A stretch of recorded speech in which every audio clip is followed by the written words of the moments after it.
Oh, and we got enduro. If you want to be like Graham Jarvis, you get yourself a Chinese motorcycle. Just kidding. I can't even say that with a straight face.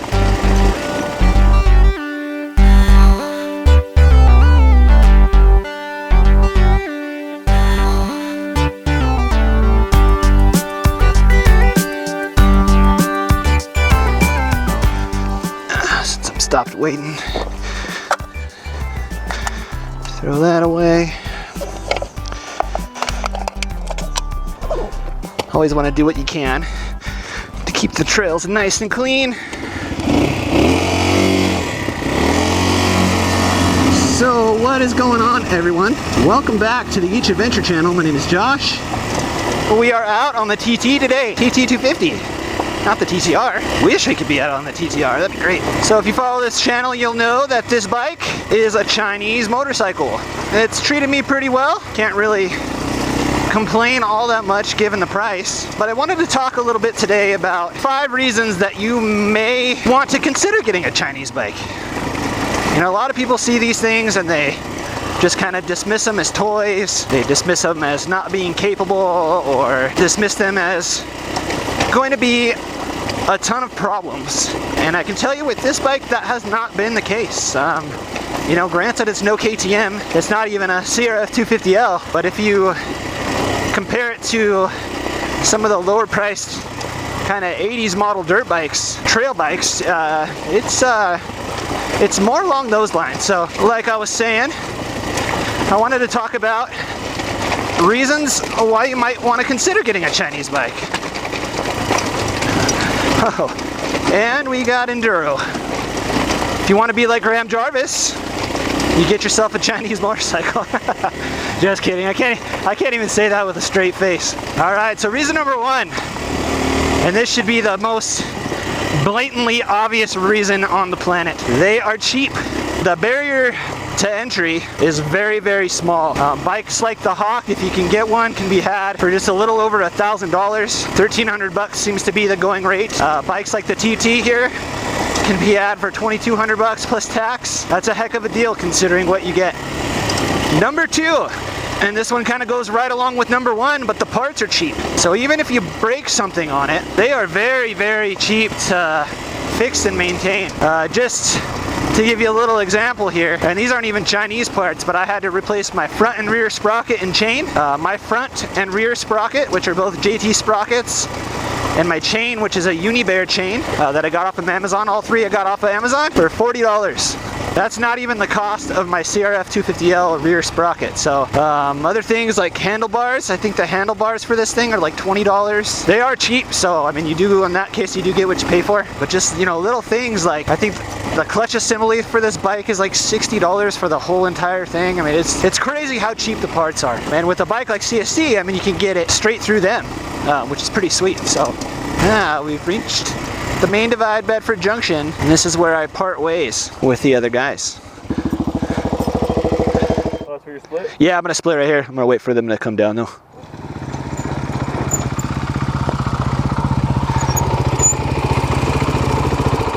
Cool. Heck yeah, man. Thanks for the invite. Yeah. What was your name again? Hunter. Hunter? And yours? Tanner. Tanner. I knew it started with a T. Cool. Well, thanks for letting me tag along. Dude, absolutely. Let's do it again. Yeah, for sure. I'm gonna go around you. Christian. So reason number 3 why you may want to consider getting a Chinese motorcycle is that it really teaches you how to work on your own bike. Most of that's due to lack of dealer support, but what's really awesome is there's a pretty loyal and dedicated community of Chinese motorcycle riders on the ChinaRiders.net forums. And I mean, any question that you have, there's someone on there that'll you know, try to answer it for you or give you some kind of advice. There's all kinds of different bikes people have bought and tried on there. It's really, really cool. So before I bought this bike, I really had no idea, you know, what a valve check was. You know, I really had no idea the importance of the chain slack and all that stuff. I've pretty much learned by owning this bike, by riding this bike and owning this bike and maintaining this bike. So the fourth reason you may want to consider getting a Chinese bike is that they're just different. They're different, and the fact that they're different makes them cool.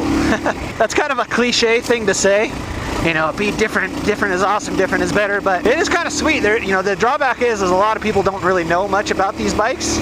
But like everywhere I go, man, like people are looking at this thing, asking me questions about it, and they're usually pretty amazed by what it can do and the way I'm able to ride it. So I've said it before, but this bike has more than surpassed my expectations. I never really expected that I'd be taking it on roads like this, and this has been graded since the last time I was through here. Like I said, I really never expected really much anything from this bike. So the fact that it's still in one piece after about 5,000 miles, and I'm able to ride stuff like this, which is pretty much the riding that I like to do anyways. I mean, look at that view right there. Got a nice view of the lake coming down this hill. Freaking awesome. The fifth reason you may want to consider buying a Chinese motorcycle is that they're ridiculously easy to maintain. So this kind of falls in number 2 with the parts being so cheap. But a lot of these Chinese bikes are based on really old technology. So you're talking about technology from the 70s and 80s, back when things used to be, you know, relatively simple. For example, like this bike's an air-cooled 5-speed carbureted engine. There is no oil filter on this bike. It's just an oil screen. So I mean, just the maintenance is just super stupid easy. Everything's pretty easy to get to. I've had to do quite a bit to maintain it, but the overall maintenance is pretty dead simple. And like I said, this kind of ties back into the community. There's step-by-step instructions on a lot of these Chinese rider forums, ChinaRiders.net. Oh, that's an amazing view. If you buy a bike from CSC, they have their maintenance tutorials on their website. It's a really sweet deal. And I apologize that a lot of these things just kind of tie into one another, but I personally feel that they are separate things to consider when buying any motorcycle, not just a Chinese bike. So to come full circle, I'm even going to give you guys a 6th reason that you might want to consider getting a Chinese bike. And that is, it gets you out riding. If that's all you can afford and you want something new, you don't want to spend a lot of money. I mean, look at this view that I'm having right here on my Chinese motorcycle. This should be all you really have to see right here. This is just amazing. So like I said before, I never really expected much from this bike, but this bike and others that are very similar to it have proven to be great little machines, and can definitely get you pretty far off the beaten path if you're willing enough and brave enough to take it there. Let's see if we can get one last shot of the sunset before I bid you guys farewell as it glows over the hillside. So I will end by saying this. I mean, it hasn't been all sunshine and rainbows. I have had a few issues, but nothing major. Nothing that's prevented me from riding. Get one last shot of that sunset.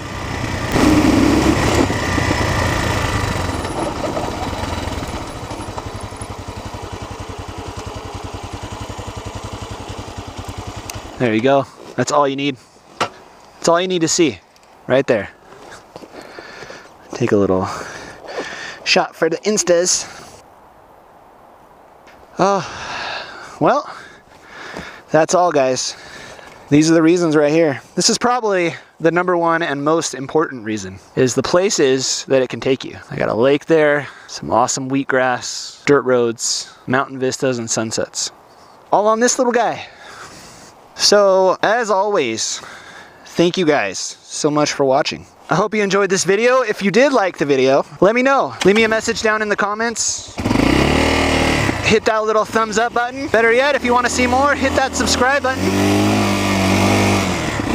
And we'll try to bring you new adventure content every single week. So until next time, guys, have fun, take care, and ride safe. And I'll see you guys on the next one. Until then, make sure you get out there and have adventures of your own. And I will see you guys next time. Later.